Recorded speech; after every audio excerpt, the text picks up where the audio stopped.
Após um dia de profunda exaustão em que Jesus se dedicou a curar uma multidão de pessoas, ele faz uma coisa que surpreende qualquer um que inicia sua leitura bíblica achando que vai encontrar em Jesus o estereótipo de onipotência ocidental, quase que um Superman sem o ponto fraco da criptonita. Em Marcos 1,35, após essa dura empreitada de curas, Jesus se recolhe para orar. Se Jesus é Deus, então ele possui o atributo de aceidade. Ele é completamente independente de tudo, autossuficiente. Por que então orar?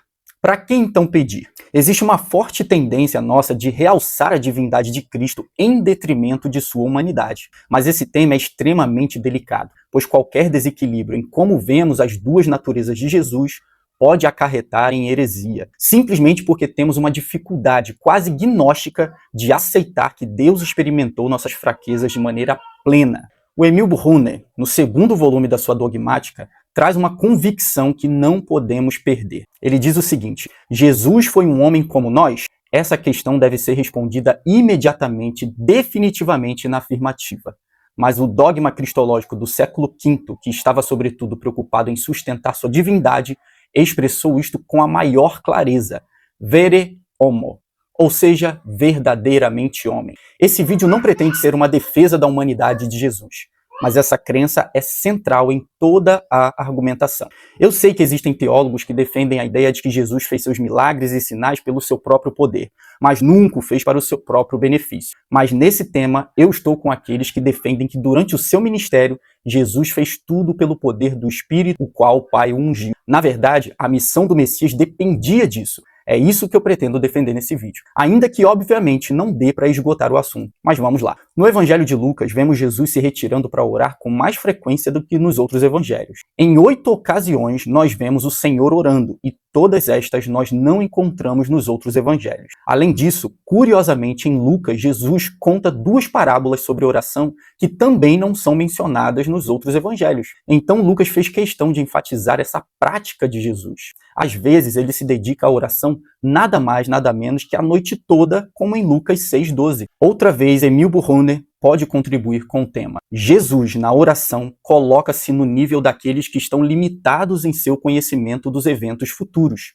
Jesus não seria verdadeiramente homem se este não fosse o caso. Nós temos esse desejo de eliminar todo o mistério para encaixar Deus dentro daquilo que consideramos explicável. Então, afirmações como essa naturalmente nos incomodam, mas nós veremos mais para frente como isso era importante, por exemplo, para a argumentação do autor de Hebreus. Os textos já citados parecem destacar o relacionamento íntimo de Jesus com o Pai. Essa intimidade leva Jesus a chamar Deus Pai de Abba, que era um termo aramaico de intimidade familiar. Pai era um título já usado pelos israelitas para se referir a Deus.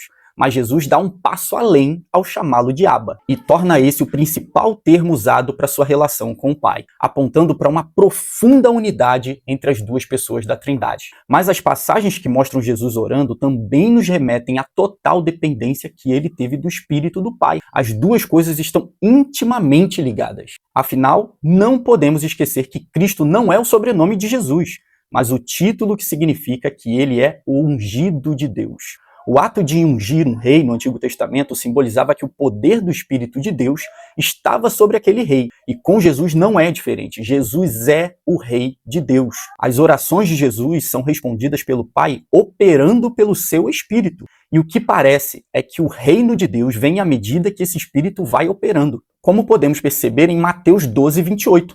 Passagem em que os fariseus questionam por qual espírito Jesus estava expulsando os demônios, ao passo que ele responde: mas se é pelo Espírito de Deus que eu expulso demônios, então chegou a vocês o reino de Deus. Claramente, Jesus liga a atuação do Espírito Santo em sua vida à manifestação do reino de Deus entre os homens. Anunciar e manifestar o reino, podemos dizer, foi a principal missão de Jesus. Então estamos falando do Espírito Santo sendo a fonte de poder para toda a missão do Messias, da mesma forma que hoje manifestamos o reino quando o Espírito atua em nós. Em O Drama das Escrituras, escrito por Craig Bartholomew e em parceria com Michael Gorin, eles afirmam que na missão de Jesus, a oração é o meio pelo qual os homens se sujeitam ao poder e influência do Espírito. Na verdade, o Espírito atua com poder na vida de Jesus desde seus primórdios.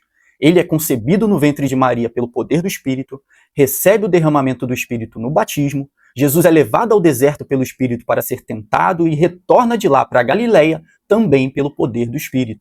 E na narrativa de Lucas, a partir do capítulo 4, verso 14, que é a sequência do episódio da tentação, Jesus lê o pergaminho do livro do profeta Isaías na sinagoga e afirma que o Espírito do Senhor estava sobre ele e que o Senhor o havia ungido para a obra que ele veio fazer.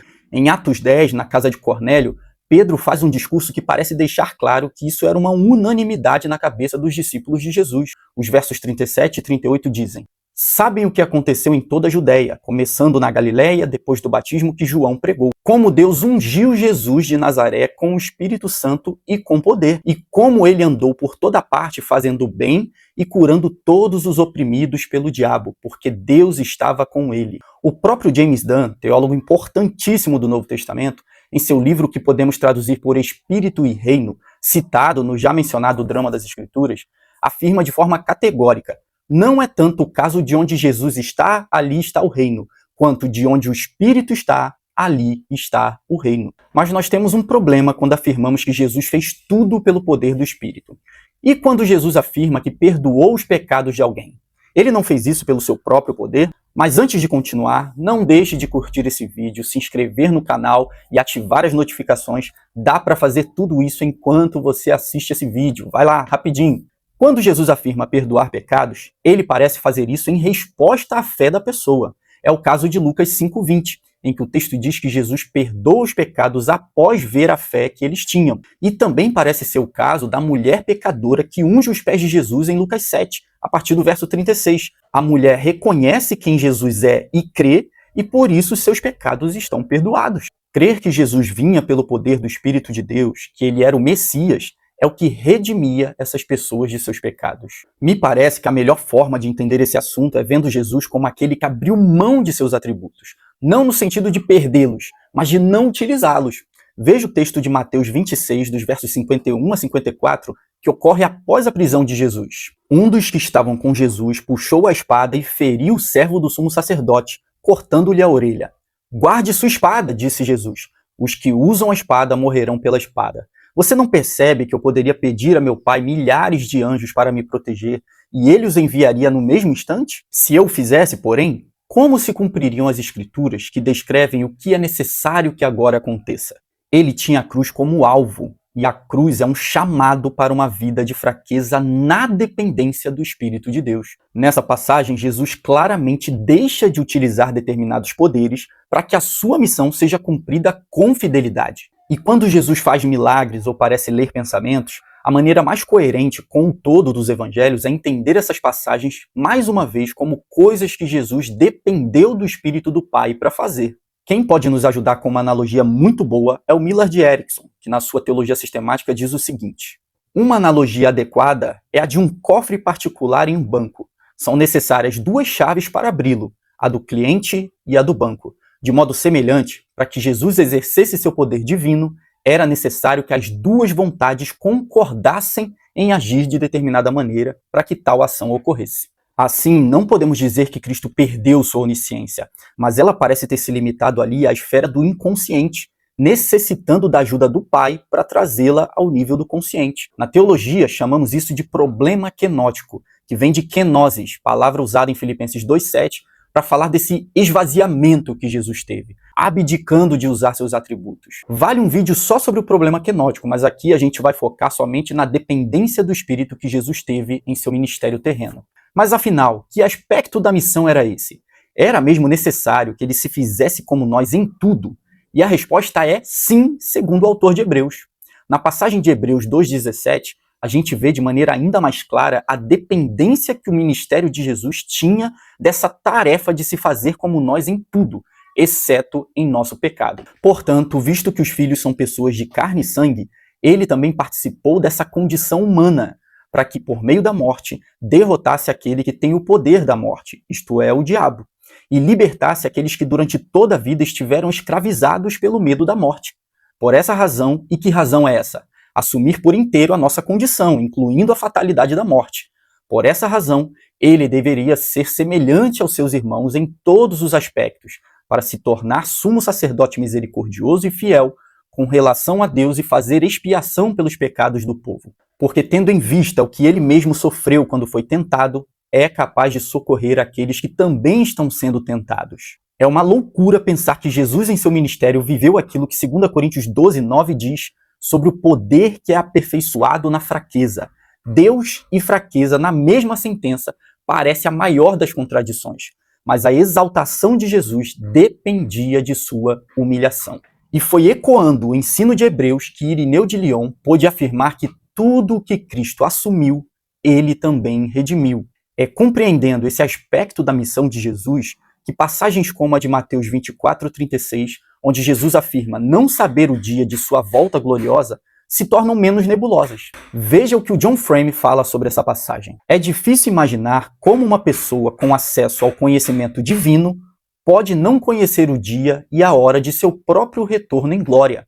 Sugiro compreender isso em analogia estrita aos limites intencionalmente impostos ao poder de Jesus. Evidentemente, conhecimento também é um poder, e aqui Jesus limita seu poder de saber. Mais uma vez, Deus e limite numa mesma sentença. De maneira intrigante, é preservando o mistério que a teologia dessas passagens se desvelam para nós.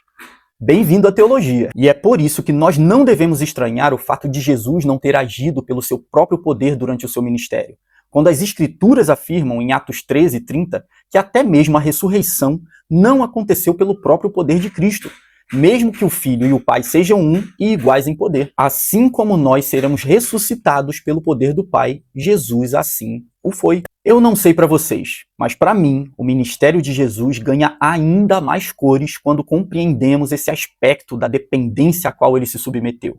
Porque nós passamos a ver não somente o Filho atuando nos evangelhos, mas mais que isso, vemos também uma atuação poderosa e harmoniosa da Trindade na obra de salvação que nos é oferecida. Pai, Filho e Espírito trabalhando juntos na redenção da criação. Olhar o ministério de Jesus dessa forma faz com que a gente seja ainda mais enriquecidos, pois vemos em Jesus o Deus que se fez carne para revelar a nós o humano perfeito, aquele que deve ser copiado. E diferente da visão de humano perfeito que o mundo possui, Jesus mostra para nós que o ser humano foi criado para depender do Espírito de Deus em tudo, da mesma forma que dependemos dele para o fôlego de vida. Ecoando Lucas 4, que já foi citado, Atos 4:31 mostra como devemos viver isso. Depois de orarem, tremeu o lugar em que estavam reunidos. Todos ficaram cheios do Espírito Santo e anunciavam corajosamente a palavra de Deus. Além disso, ver a dependência que o ministério de Jesus teve da oração deve nos encher de desejo por uma vida aos pés do Senhor.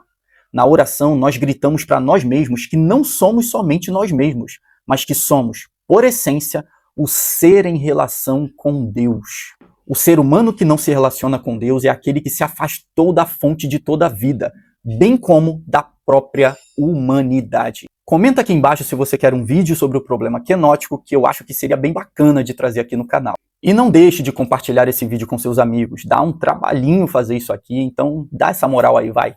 Esse foi o quadro Ato 29, e esse aqui é o Teodrama, o canal que te ajuda a atuar de maneira viva e na dependência do Espírito Santo, o seu papel no roteiro de Deus.